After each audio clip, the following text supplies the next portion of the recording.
وعلیکم السلام ورحمۃ اللہ وبرکاتہ۔ اللہ رب العالمین خیر و عافیت میں رکھے۔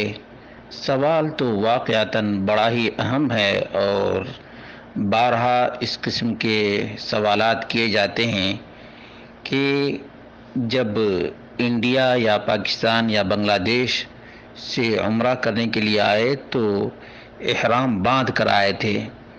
اب عمرہ سے فارغ ہو کر پھر رشتہ دار کے پاس جدہ میں مقیم ہو گئے تو کیا جدہ سے احرام باندھ سکتے ہیں؟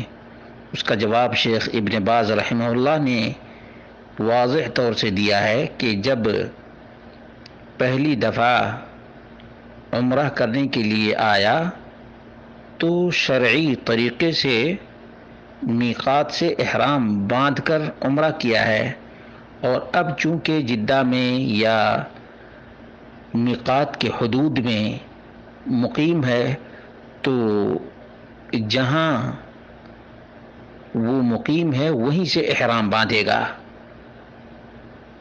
جہاں مقیم ہے، مثال کے طور پر جدہ میں مقیم ہے یا کوئی جعرانہ میں مقیم ہے یا حدود حرم کے باہر مقیم ہے لیکن میقات کے حدود میں ہے تو وہیں سے احرام باندھے گا۔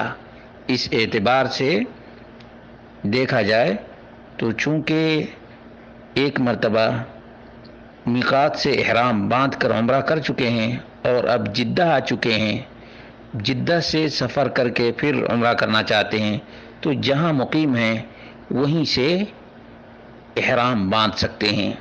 لیکن جو لوگ بغیر احرام کے جدہ میں داخل ہو جاتے ہیں اور پھر وہاں سے احرام باندھتے ہیں تو یہ درست نہیں ہے۔ ایسے کے لیے میقات ہی سے احرام باندھنا لازم اور ضروری ہے۔